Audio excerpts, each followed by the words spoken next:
And welcome once again to Mission Control Houston. You're joining us here in the International Space Station Flight Control Room, where the Orbit 2 team is currently on console, monitoring systems on board the orbiting laboratory.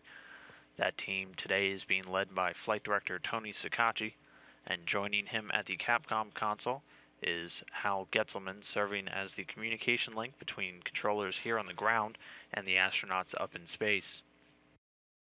And those astronauts right now are the crew of Expedition 30. They are being led by NASA astronaut Dan Burbank there in the front left of your screen, and behind him are Russian cosmonauts Anton Shkaplerov and Anatoly Ivanishin. Then further along on the back row, you have European Space Agency astronaut Andrei Kuipers, NASA astronaut Don Pettit, and in the front right, Russian cosmonaut Oleg Kononenko.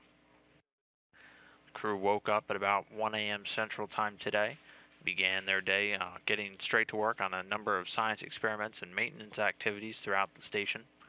Commander Burbank is continuing some weekly cleaning that he started yesterday, just trying to keep the station systems and environment in tip-top shape.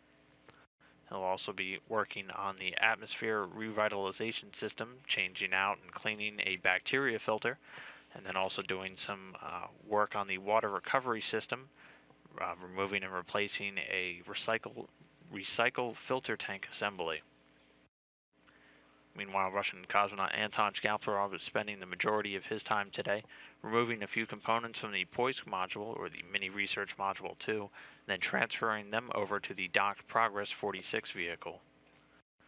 His fellow Russian cosmonaut Anatoly Ivanishin started his day out immediately upon waking up with the Russian Sprut experiment, which looks to study how the long-duration spaceflight and all that time spent in microgravity affects the astronauts' ability to stay hydrated, and also how the fluid is distributed throughout their bodies.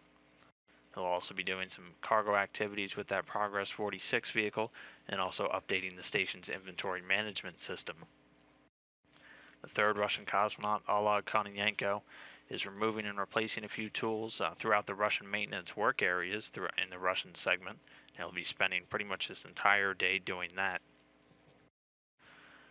Meanwhile, European Space Agency astronaut Andrei Kuipers earlier today was swapping out a laptop portable workstation, updating some of the software in it, and also setting up a new virtual network for the computers. And then just a few minutes ago, he participated in an ESA, or European Space Agency astronaut, public affairs event where he spoke with with a crowd at the planetarium in his native country of the Netherlands. And again, that was just a few moments ago. The final crew member of Expedition 30, Don Pettit, is devoting his entire day to science. You can see he is working in the Cubo module right now. He has been working on the C-pins experiment today, which he was also doing yesterday, and has been working on over the last month or so.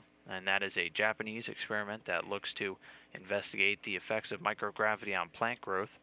And following that, he'll be working today with the BASE experiment, or the burning and suppression of solids, which is an investigation that looks to examine the burning and extinction characteristics of a wide variety of fuel samples in microgravity.